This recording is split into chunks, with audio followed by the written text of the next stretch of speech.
Welcome back, friends and scoundrels. We have part 2 of the Bones 3 core set unboxing. Enjoy. Here we have a nice little army of lizard folk. There are 4 of each of these. First up, we're showing the archer.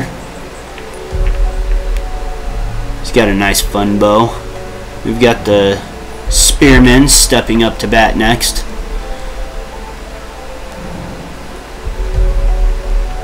And there's a couple different types of the club and shield guys. Did notice they're using turtle shells as shields, which is kind of interesting. They do seem to really like their spiky clubs though. Now we've got what we have determined are hobgoblins, because nothing else really makes sense for these guys.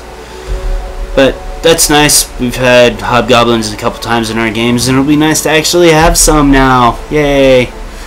Now we have some goblins. These seem to be in the Pathfinder fashion, which I honestly prefer a little bit because they stand out a little bit more, and from all the different sets I've liked the detail on these a little bit better in the past. The first one was Axeman. We've got a spear gentleman now, an archer. I don't think there's enough archers in the first couple sets. There might have been. No, I think there's 1 or 2. But archers are always handy to have. Got a swordsman. He can be some kind of lower level leader.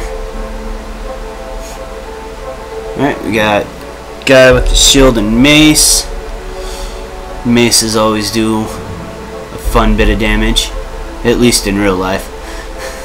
This guy could easily be some kind of captain with his big ol' scimitar and mighty helmet. Is he wearing a helmet, or has he just got a hat?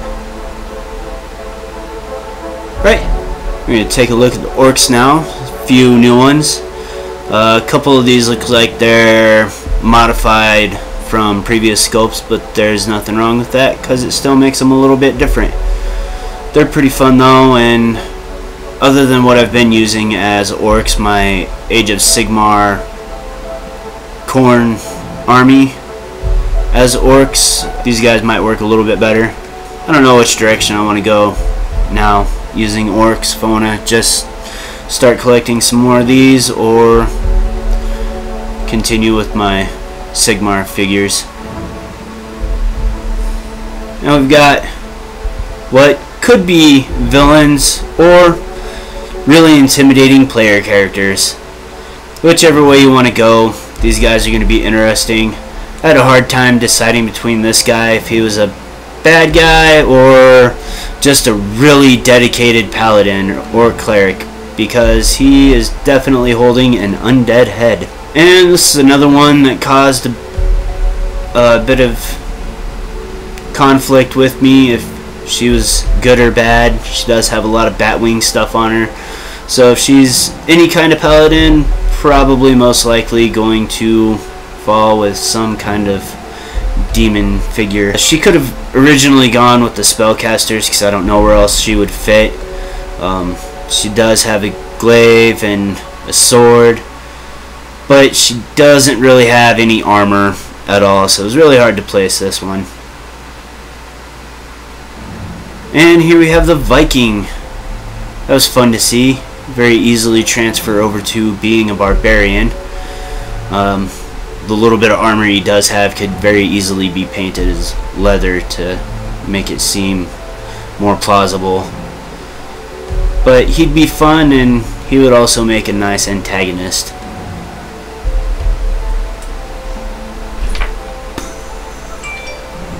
This is another one that seemed like a possible paladin or cleric, but again, there's a good bit of tropey evil stuff on her armor and shield and surrounding her. So, could go either way. Maybe you just have a really gothic deity that you follow. And we have the samurai, or what seems to be a samurai. He could really be just about anything you want. He looked really intimidating to me, so it seemed like he'd be more of some kind of villain that you would come across. Right, and this guy just looked mean. The list that Reaper put up the other day, because he's in the August list, has him listed as some kind of good knight, or seemingly good knight by his name, but his mask is really scary. And then I would call this one a horned horror, possibly. He'd also make, oh, the last one I forgot when I first pulled it out. I had an initial thought of a corruptor. I think Nate said that when he did his unboxing. Maybe it was this one. But this guy would also make a decent corruptor for the provokers. And this guy, again, could go any way you want him to. He just really looked a little bit intimidating. A little bit more intimidating than you usually think of for a hero. Got some of the random standout kind of pieces. We've got some kind of demoness or devil-esque kind of character. Either way, she'll make a nice villain, or who knows, maybe she's going to turn away from her devil order. We've got a wraith here, or a grim reaper, whatever you would prefer to do with it. But he's nice and intimidating, nice big scythe. And the big piece. After doing some research and then Reaper posting a list of their August releases, we came to the conclusion that he is a Fomorian giant with his twisted limbs and body boils and pustules and just all around grossness. Okay, these are my wife's picks. She got to them before I could even look at them originally and pick them out. The first couple are orc or half-orc females. This one's an archer. Got your typical warrior type with her spear and sword at her hip. She looks pretty awesome and like she can kick some butt. We're calling it a tiefling for the sake of my wife, because she doesn't have any of those yet. So it'll be fun to see her play that in the future. And then we've got some kind of, we're going to call her a commoner or NPC type character, somebody who's not getting up in the fight. She'd make a good mayoress for green skin diplomacy. Then we've got the elf fighter, maybe a ranger. Could go either way. I don't think she's too heavily armored to be painted as leather. And then a human fighter type or ranger, one of those two. Could also maybe be a rogue. I don't know, I'd have to take another look at it. Right, and now we've got, and in case you haven't noticed, we've separated these by class. I'm calling these the specialty classes. Be rogues or rangers, something along those lines. None of them are too heavily armored, and all kind of fit somehow. What is that? That was a halfling. Got a dwarf here. He's fine. He's got a few axes on his belt, so he's probably definitely more of the ranger type.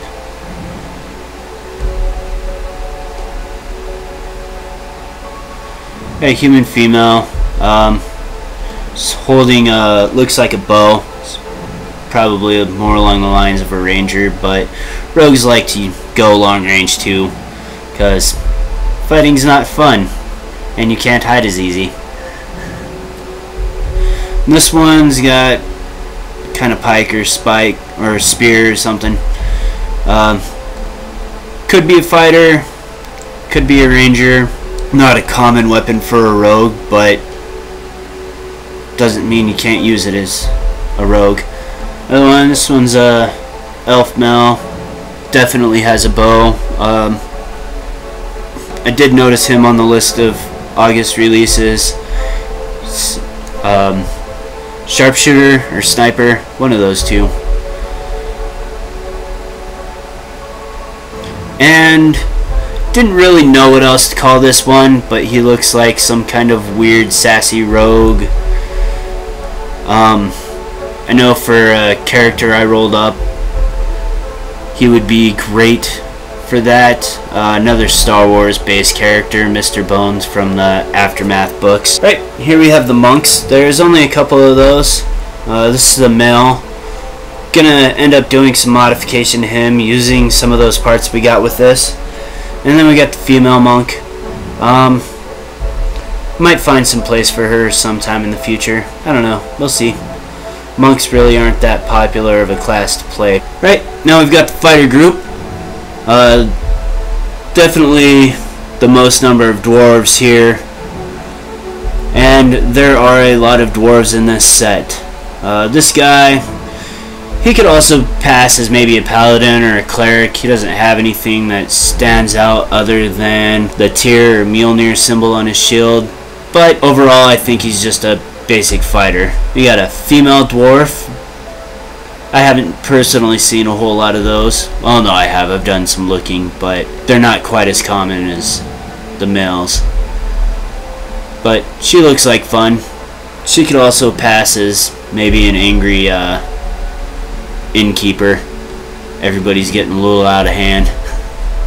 This one's kind of just your generic dwarf fighter. I was thinking he might also pass as a ranger, though I think that's the one I'm going to modify a little bit to make my new sorcerer character in a new game I'm going to start playing in. And another pretty common dwarf fighter type figure. But it's always nice to have a bunch of different sculpts because everybody has their kind of preference for what they're looking for. And the dwarves, I don't know why dwarves are so popular. And we got a human fighter. I think he's pretty well armored and could pass. Oh, that's the potbelly guy, isn't it? Or is it the next one? Alright. He could... No. Not a paladin. He can maybe pass as a barbarian. He's got some chainmail on him, but that could easily be painted up to look more like fur. And then here's the potbelly guy. Your classic soldier of fortune who stopped fighting and let himself go and has now decided to become an adventurer. These are the easy to identify as paladins or clerics. Here we have different version of Sir Conlon. Kind of interesting. I didn't think Sir Conlon would be bald, but what do I know? I'm not his creator. This is the guy holding a book, because what other fighter would be holding a book if not especially a cleric, but possibly even a paladin. And the dwarf, I don't know, the not having a helmet and being bald really just said cleric to me. He doesn't really have anything that makes him stand out as a paladin or cleric other than that. But when it comes to fighters, paladins, and clerics, it all just kind of works together no matter what. And we're coming up on the magic users. I saw this guy on the August release list. He is, I forget, but his name will stand out. I think he is the sorcerer. And we have the gnome sorcerer. He was also on the August release list. I don't remember all the names and numbers. I just kind of glanced through it a little bit after getting the core set. And this is the dwarf shaman, also on the August release list. There's just some of these that just stood out from the list because they're easy to identify.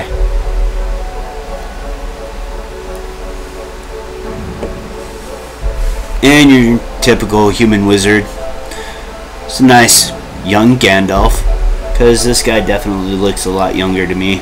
And a female spellcaster, because really any of the spellcasters could go any way that you want them to for looks.